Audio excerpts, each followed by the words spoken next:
नमो देव्यै महादेव्यै शिवायै सततं नमः।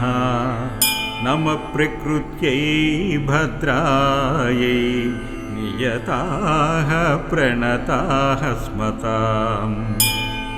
तामग्निवर्णां तपसा ज्वलन्तीं वैरोचनीं कर्मफलेषु जुष्टाम् दुर्गां देवीं शरणमहं प्रपद्ये। सुतरसि तरसे नमः। देवीमम्बामजनयन्त देवस्तां विश्वरूपां पशवो वदन्ति। सा नो मन्द्रेषु मूर्जन्दुहाना धेनुर्वागस्वानुपसुष्टुतैतु। अदितिर्ह्यजनिष्ठदक्षया दुहिता तव तां देव अन्वजायन्त भद्रामृतबन्धवः। अनन्तां विजयां शुद्धां शरण्यां शिवदां शुभां वियदाकारसंयुक्तां वीतिहोत्रसमन्विताम्। अर्धेन्दुलसितं देव्या बीजं सर्वार्थसाधकम्। एवमेकाक्षरं मन्त्रं कवयः शुद्धचेतसः ध्यायन्ति परमानन्दमयाः ज्ञानाम्बुराशयः। वाङ्मया ब्रह्मभूस्तस्मात् अष्टवक्त्रसमन्वितम्। सूर्यो वामश्रोत्रं बिन्दुः संयुक्ताष्टातृतीयकः। नारायणेन सम्मिश्रो वाज्यश्चाधरयुक्तयः। विच्छेनवार्णकोणः स्यात् महानन्दप्रदायकः। एतेन सर्वसिद्धिः स्यात् एतन्मे निश्चयं ध्रुवम्। हृत्पुण्डरीकमध्यस्थां प्रातः सूर्यसमप्रभां पाशाङ्कुशधरां सौम्यां वरदाभयहस्तकां। त्रिनेत्रां रक्तवसनां भक्तकामदुहां भजे। भजामि त्वां महादेवीं महाभयविनाशिनीं। महादारिद्र्यशमनी महारूपा महोत्कटा। अनन्ता त्वमलक्ष्या त्वम् एक सर्वत्र वर्तते। मन्त्राणां मातृका देवी शब्दानां ज्ञानरूपिणी। ज्ञानानां चिन्मयातीता शून्यानां शून्यसाक्षिणी। यस्याः परतरं नास्ति सैषा दुर्गा प्रकीर्तिता। तां दुर्गां दुर्गमां देवीं दुराचारविनाशिनीं नमामि भवभीतोऽहं संसारानवतारिणीम्। महादुर्गाणि तरामि महादेव्याः प्रसादतः। महादेव्याः प्रसादतः।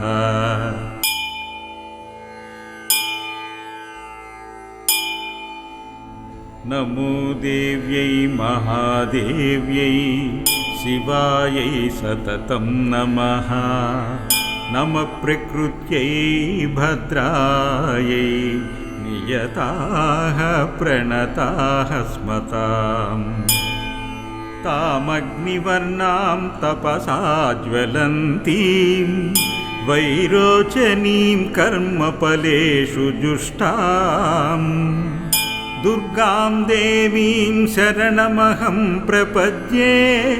सुतरसि तरसे नमः।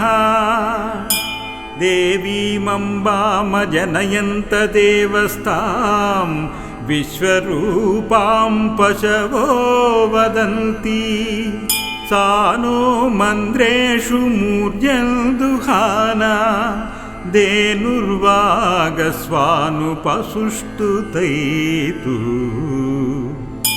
अदितिर्ह्यजनिष्ठदक्षया दुहिता तव तां देव अन्वजायन्त भद्रामृतबन्धवः अनन्तां विजयां शुद्धां शरण्यां शिवदां शुभां वियदाकारसंयुक्तां वीतिहोत्रसमन्विताम् अर्धेन्दुलसितं देव्या बीजं सर्वार्थसाधकम् एवमेकाक्षरं मन्त्रं कवयः शुद्धचेतसः ध्यायन्ति परमानन्दमयाः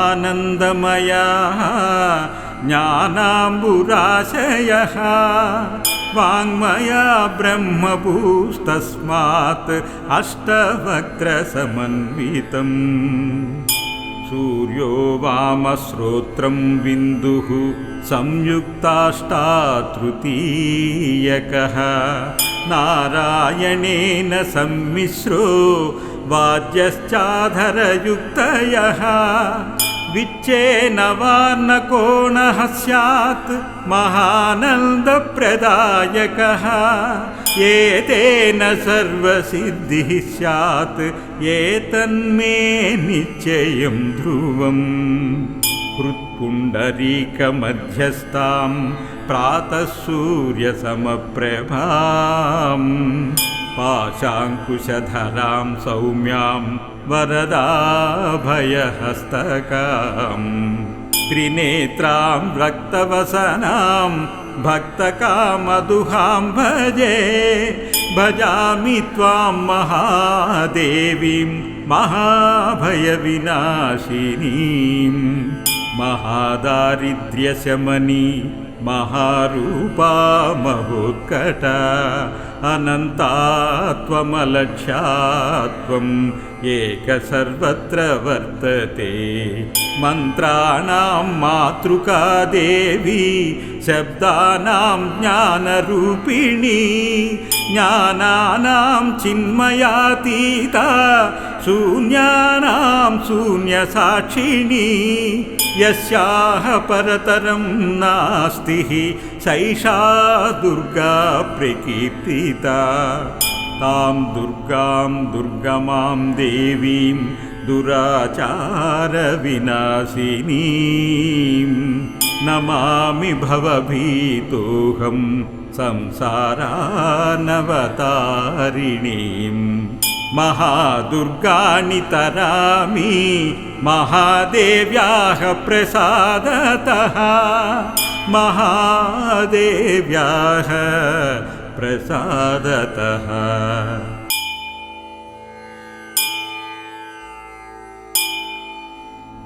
नमो देव्यै महादेव्यै शिवायै सततं नमः नमः प्रकृत्यै भद्रायै नियताः प्रणताः स्मताम् तामग्निवर्णां तपसा ज्वलन्तीं वैरोचनीं कर्मफलेषु जुष्टां दुर्गां देवीं शरणमहं प्रपद्ये सुतरसि तरसे नमः देवीमम्बामजनयन्त देवस्तां विश्वरूपां पशवो वदन्ति सा नो मन्द्रेषु मूर्जन्दुहाना धेनुर्वागस्वानुपसुष्टुतैतु अदितिर्ह्यजनिष्ठदक्षया दुहिता तव तां देव अन्वजायन्त भद्रामृतबन्धवः अनन्तां विजयां शुद्धां शरण्यां शिवदां शुभां वियदाकारसंयुक्तां वीतिहोत्रसमन्विताम् अर्धेन्दुलसितं देव्या बीजं सर्वार्थसाधकम् एवमेकाक्षरं मन्त्रं कवयः शुद्धचेतसः ध्यायन्ति परमानन्दमयाः ज्ञानाम्बुराशयः वाङ्मया ब्रह्मभूस्तस्मात् अष्टवक्त्रसमन्वितम् सूर्यो वामश्रोत्रं बिन्दुः संयुक्ताष्टातृतीयकः नारायणेन सम्मिश्रो वाद्यश्चाधरयुक्तयः विच्छेनवार्णकोणः स्यात् महानन्दप्रदायकः एतेन सर्वसिद्धिः स्यात् एतन्मे निश्चयं ध्रुवम् हृत्पुण्डरीकमध्यस्थां प्रातः सूर्यसमप्रभां पाशाङ्कुशधरां सौम्यां वरदाभयहस्तकां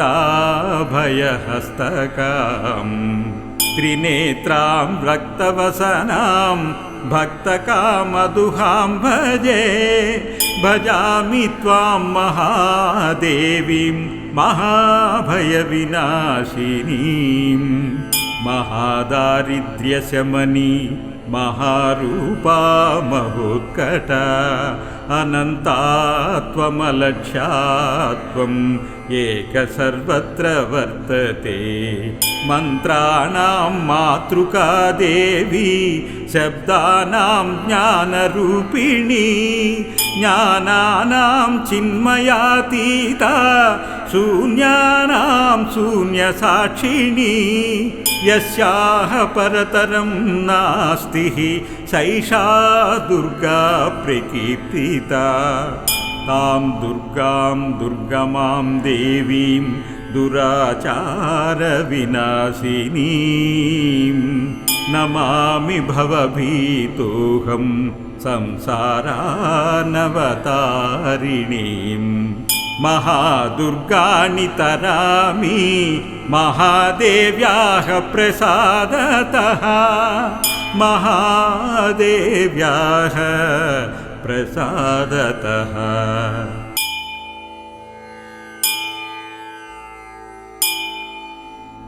नमो देव्यै महादेव्यै शिवायै सततं नमः नमः प्रकृत्यै भद्रायै नियताः प्रणताः स्मताम् तामग्निवर्णां तपसा ज्वलन्तीं वैरोचनीं कर्मफलेषु जुष्टाम् दुर्गां देवीं शरणमहं प्रपद्ये सुतरसि तरसे नमः देवीमम्बामजनयन्त देवस्तां विश्वरूपां पशवो वदन्ति सा नो मन्द्रेषु मूर्जन्दुहाना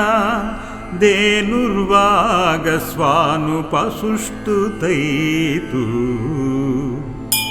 अदितिर्ह्यजनिष्ठदक्षया दुहिता तव तां देव अन्वजायन्त भद्रामृतबन्धवः अनन्तां विजयां शुद्धां शरण्यां शिवदां शुभां वियदाकारसंयुक्तां वीतिहोत्रसमन्विताम् अर्धेन्दुलसितं देव्या बीजं सर्वार्थसाधकम्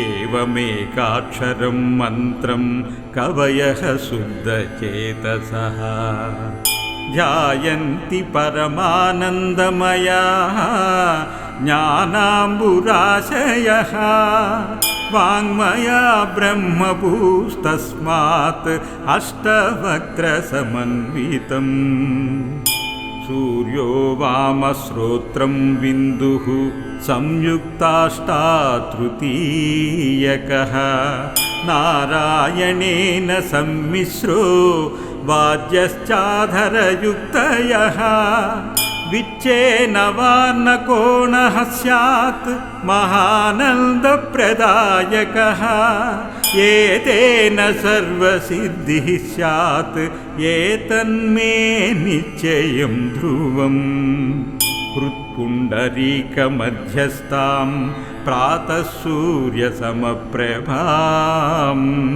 पाशाङ्कुशधरां सौम्यां वरदाभयहस्तकां त्रिनेत्रां रक्तवसनां भक्तकामदुहां भजामि त्वां महादेवीं महाभयविनाशिनीं महादारिद्र्यशमनी महारूपा महोत्कटा अनन्ता त्वमलक्ष्या त्वम् एक सर्वत्र वर्तते मन्त्राणां मातृका देवी शब्दानां ज्ञानरूपिणी ज्ञानानां चिन्मयातीता शून्यानां शून्यसाक्षिणी यस्याः परतरं नास्ति सैषा दुर्गा प्रकीर्तिता तां दुर्गां दुर्गमां देवीं दुराचारविनाशिनीं नमामि भवभीतोऽहं संसारानवतारिणीं महादुर्गाणि तरामि महादेव्याः प्रसादतः महादेव्याः प्रसादतः इति श्रीदुर्गातन्त्रे श्रीदुर्गाहृदयं स्तोत्रं सम्पूर्णम्।